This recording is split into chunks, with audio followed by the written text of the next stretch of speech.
Hello दोस्तों। तो स्वागत है आप सभी लोगों का हमारे यूट्यूब चैनल स्टडी उत्तराखंड में। तो आज का जो टॉपिक रहने वाला है वो है बाजार अर्थव्यवस्था।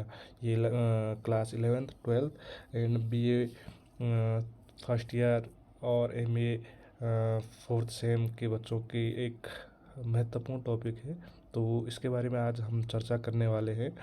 तो पहले जानते हैं हम कि बाजार अर्थव्यवस्था होती क्या है।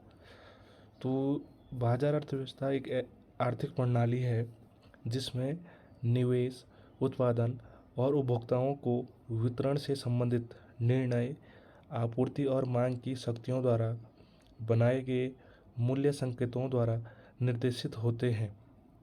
इसका साधारण सा अर्थ यह है कि बाजार अर्थव्यवस्था है वह एक ऐसी प्रणाली है जिसमें जो उत्पादन और उपभोक्ता द्वारा जो वितरित किए गए वस्तुएं सेवाएं होती है, उनकी जो मांग व उनकी जो पूर्तियाँ होती है, किस प्रकार से वह वितरण किए जा रहे हैं और उनके मूल्य किस प्रकार से निर्धारण किए जा रहे हैं, कितने वस्तुओं और सेवाओं का जो मूल्य निर्धारण हो रहा है वो कितना ज़्यादा हो रहा है या कम हो रहा है, इसका निर्धारण और विभिन्न जो क्षेत्र होते हैं इसके, उनको यह देखता है जो बाजार अर्थव्यवस्था होती है। बाजार अर्थव्यवस्था की जो प्रमुख विशेषता कारक बाजारों का अस्तित्व है जो पूंजी और उत्पादन के कारकों के आवंटन में भूमिका निभाता है। अभी मैंने आप लोगों को यही समझाया कि जो बाजार अर्थव्यवस्था होती है वो प्रमुखतः क्या होती है कि जो वो बाजार में उत्पादित जो वस्तुएं व सेवाएं होती है उनका मूल्य निर्धारण करता है बाजार अर्थव्यवस्था।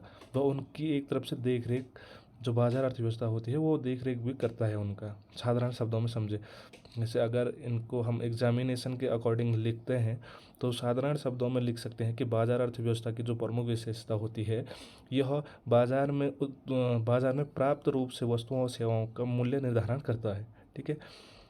बाजार अर्थव्यवस्थाएं न्यूनतम विनियमित मुक्त बाजार और हस्तक्षेप प्रणाली से लेकर होती है। जो बाजार अर्थव्यवस्था होती है वो न्यूनतम विनियमित यानी कि जो न्यूनतम विनिमय प्रणाली जो होती है उसके तहत मुक्त बाजार और हस्तक्षेप प्रणाली से लेकर होती है, जिसमें कि ना किसी क्षेत्रों का मतलब किसी हस्तक्षेप का कोई मामला नहीं होता है। जहां राज्य की गतिविधियां सार्वजनिक वस्तुओं और सेवाओं को प्रदान करने और निजी स्वामित्व की सुरक्षा करने तक सीमित होती है। बाजार अर्थव्यवस्था में क्या होता है कि राज्य की जो गतिविधियां होती है जिसमें सार्वजनिक वस्तुएं वे वस्तु हैं जिसमें सरकार का ही क्या होता है, योगदान होता है या अस्तित्व होता है। वो सेवाओं को प्रदान करने वाले जो निजी स्वामित्व होते हैं, सार्वजनिक वस्तुएं तो होती है परंतु उनको प्रदान करने वाले जो निजी स्वामित्व होते हैं उनकी सुरक्षा करने तक यह सीमित होता है। ठीक है। हस्तक्षेपवादी रूपों तक, जहां सरकार बाजार की विफलताओं को ठीक करने और सामाजिक कल्याण को बढ़ावा देने में सक्रिय भूमिका निभाती है। जहां पर बाजार की विफलताएं होती है वहां पर सामाजिक कल्याण को बढ़ावा देता है, वो सक्रिय भूमिका निभाता है। कौन सी? बाजार अर्थव्यवस्था। बाजार की विफलता के समय व समाज कल्याण के समय वह महत्वपूर्ण भूमिका निभाता है। ठीक है। इससे आगे जो बाजार अर्थव्यवस्थाओं की तुलना नियोजित अर्थव्यवस्थाओं से की जाती है।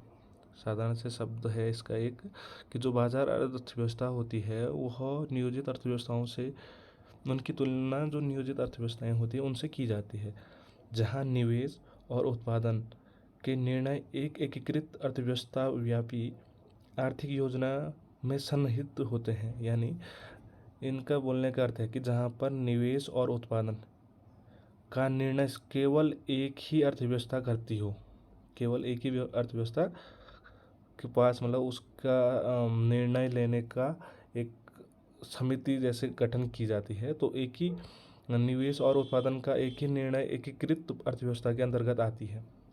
एक केंद्रीय रूप से नियोजित अर्थव्यवस्था में आर्थिक नियोजन बाजारों के बजाय फर्मों के बीच मुख्य आवंटन तंत्र है। एक केंद्रीय रूप से जो नियोजित अर्थव्यवस्था होती है उसमें जो आर्थिक नियोजन बाजारों में बजाय फर्मों के, जो फर्में उद्योग होते हैं उनके बिना मुख्य आवंटन तंत्र है यह। ठीक है। जिसमें अर्थव्यवस्था के उत्पादन के साधनों का स्वामित्व और संचालन एक ही संगठनात्मक निकाय द्वारा किया जाता है। जो अर्थव्यवस्था होती है उसमें जो उत्पादन के साधन व स्वामित्व होते हैं उनको संचालन के लिए व उनको संगठित करने के लिए बाजार अर्थव्यवस्था का प्रयोग किया जाता है, बाजार अर्थव्यवस्था द्वारा किया जाता है। तो आज का ये हमारा टॉपिक रहा है बाजार अर्थव्यवस्था। तो वीडियो अच्छी लगे तो वीडियो को लाइक, शेयर और सब्सक्राइब ज़रूर करें। जो हमारे चैनल पे नए व्यूअर्स आए हैं तो चैनल को ज़रूर सब्सक्राइब करें, क्योंकि अब आपको इस चैनल पर कंटिन्यू इकोनॉमिक्स की क्लासें और इकोनॉमिक्स के टॉपिक मिलेंगे जो बेहतरीन तरीके से आप लोगों को समझाए जाएंगे। Thank you.